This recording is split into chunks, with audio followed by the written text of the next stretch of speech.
All right, Dave, I want to grab people's attention with a statement here, one that I get excited about, one that you've presented to me, but we should only present 10% of ourselves on the resume. Can you talk about what that is and yeah, why 10%?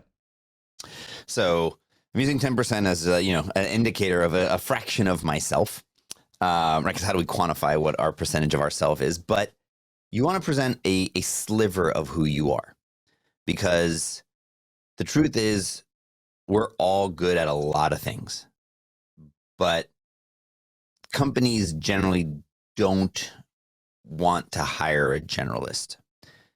They value a generalist once you get in, but in the hiring process, they have an acute problem. They wrote a job description, they have a particular need, and they want to, right? If they could do this themselves, they wouldn't be hiring you. They have a skills gap, a skills deficiency. They have a lack of abilities to execute on this thing that they think they need. Therefore, they open up a job and they try to hire a person to expedite their ability to succeed by filling in these skills. And they have these needs. And so what ends up happening is that people generally approach the resume as, here's 100% of me, right? Here's everything I can do. I can do some marketing, but I've also done some operations. One time I helped out in HR at the company, so I can do that too. I call that resume hoarding. It's just they stack on everything because you're afraid to let go. And what they think is like, they're going to see that thing and they're going to be like, oh, right, they have that one skill. But the truth is that's not how companies hire. And that's not what people do. It's not a process in which you give the benefit of the doubt. It's actually the opposite. It's a process in which you benefit from doubt. And you need to apply as much doubt as possible into it, because it can be quite damaging to let in a bad hire. So you take, this isn't a place where you take bets on people or where you take risk. That happens. I don't want to say that never happens, but it's, mostly not the case. And so it is your job to show that you are highly, highly qualified for that 1, 2, 3 things they need. And the chances are that is not 100% of you. So, and this, I think people struggle with this because it's like, I'm so much more than that. I spent so much time learning all these things. I can add that value. I can be so helpful. But then what ends up happening is you write a novel, a biography, and people don't have time for that. They want to know quickly, can you help me achieve this thing I need to do? And so I give the example, like I am a multi-hyphenate. I am a person who is, I am the book range. Like I'm one of those people. I can 3D model, I can video edit, I can do a little bit of coding, I can do sales. I wouldn't say I'm like world class at any of them, but I just like learning. And so I can do a little bit of a lot of things. And if I put that on a resume, someone would be like, yeah, there's no way you're good at any of this. Like you're all over the place. And it doesn't make you unique ever. There's like, if I had $1 for every job seeker who said I am really good at a lot of things, then I would not have to do this job myself. Like this is seriously a common thing. So I don't think it makes you special or unique because every other job seeker's like that. But instead, I would advocate for exactly what you're saying, which is pick one good thing to highlight on your resume and focus on that thing, because that's what the person who's doing the hiring is paying attention to. And reinforce that, right? And it's like, oh, but I don't want to be repetitive. No, be repetitive, right? Yep. There's these old sayings in marketing. It's like, tell them, show them, and then tell them again. And so just, oh, but that's like the same achievement. That's okay, right? If this company is hiring for an email marketer, show me time and time again how you've crushed it in email marketing, how many subscribers you got, what that open rate is. Just reinforce that I have put out a role for email marketing and you have presented a resume to me that shows me, yes, we are going to be good at email marketing with you on the team, right? And then sure, you're going to have all these other things. And it's also, some of those things can come up in the interview. That's okay. There's a time and a place to reveal some of these other layers, but don't just volunteer it. Only reveal it when the company is saying to you, hey, it would be good if we did then reveal it. I think it's also this kind of mind. I'm going to put it all out there, and then the company is going to strategically select the things that they want. And like, that's just not going to happen.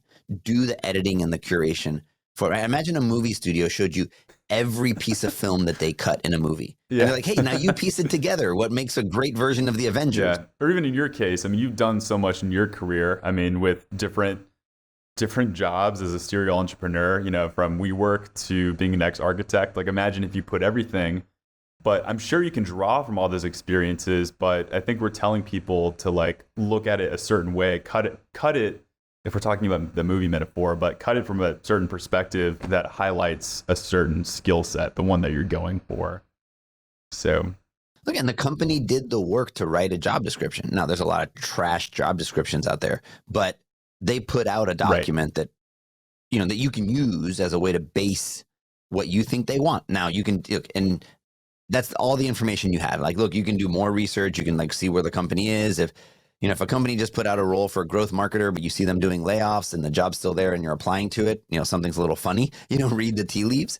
And just, you know, and think about the way you're going to talk about it. So, but, you know, mostly you can take a job description at face value as what the company thinks they need and, you know, start from that.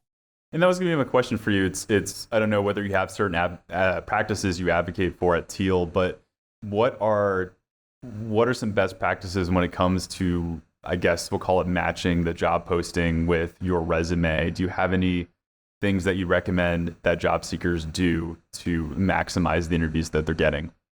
Yeah, so I've been thinking a lot about this problem and actually trying to build some software to help with it.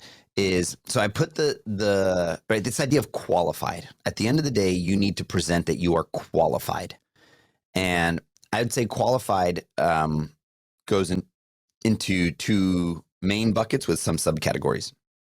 So bucket one is what I would call skills, and then bucket two is what I would call knowledge. And then skills breaks up into technical skills, non-technical skills. And then knowledge, I would call domains and environments. And be mindful in the job description how the company is talking about it. And so, like in this example, as an environment, I actually think a lot of companies really highly prioritize environment. You'll see things like, oh, you've worked at startups before. Right. And it's like, you know what? I'm actually, because this is a philosophical thing. Some companies really want you to prove that you have like the technical competence, but some people, I would say this is at the hiring manager level. Some people philosophically believe like, look, I can teach you how to do sales, but if you understand the medical industry, I can't teach you that. So I actually bias industry knowledge and I can teach you the tactical. It depends on the person. And again, there's no right answer. This is truly at the hiring manager level. I've seen people say, look, if someone knows how to sell, I can teach them any domain. So, and that'll usually come through in the job description. They will have a sort of semantic bias in things like good in a fast-paced environment, good, and well, that could be a red flag for a crappy startup, but whatever, you know what I mean? Like they're saying things like environments. You've worked with enterprise companies before. Those are all knowledge.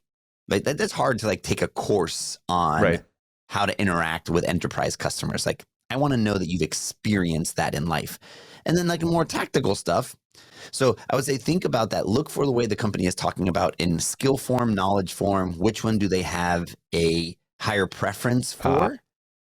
And then talk about yourself in that way. You know, if it's more of like the knowledge-based stuff, well, then talk about your experiential knowledge, right? Oh, I've worked in the airline industry. I get it. I get aviation. I understand the complexities of it. Or I've worked in government. I understand that it works at a different slow pace. I understand procurement is long.